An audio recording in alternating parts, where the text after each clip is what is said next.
Prologue. France, 1792.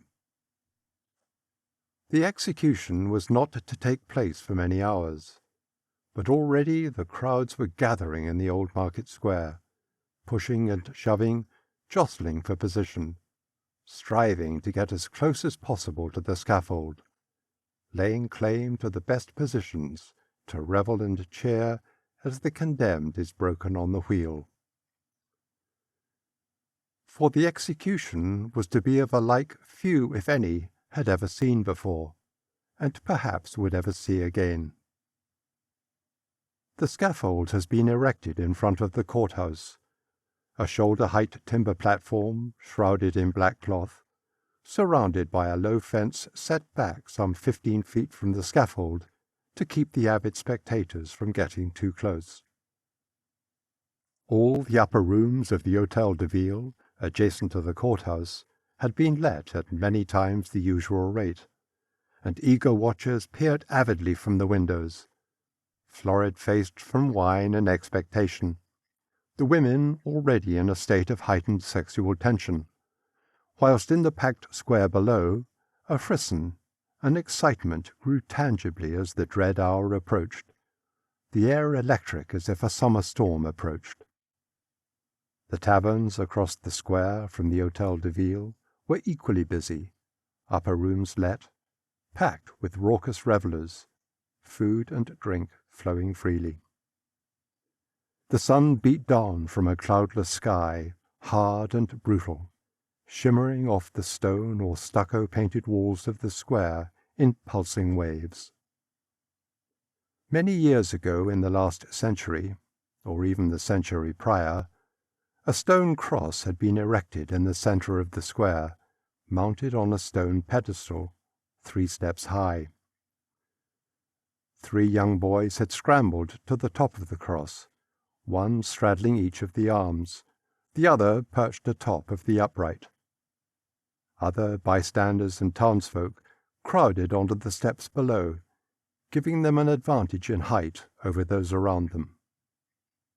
Slippery as eels, urchin pickpockets and cut-purses eased their way through the throng,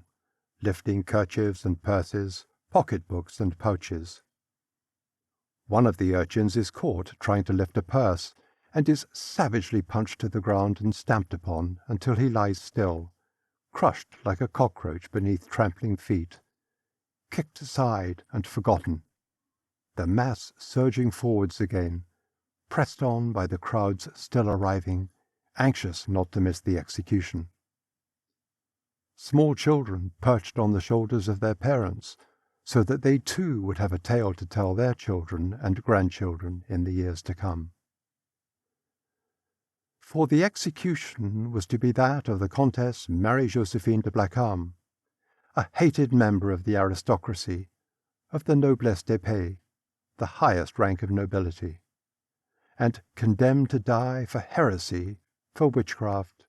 sorcery, for association with the devil, and child sacrifice. The catalogue of crimes increasing with each telling, each horrified whisper, passed from mouth to mouth. The Comtesse Marie-Josephine is sentenced to be broken on the wheel, to be spread-eagled across the spokes of a cartwheel, and her limbs systematically smashed with a hammer or iron bar, commencing at the bottom end, at her feet and ankles, and working up along shins and knees and thighs, then hands and fingers, upper and lower arms,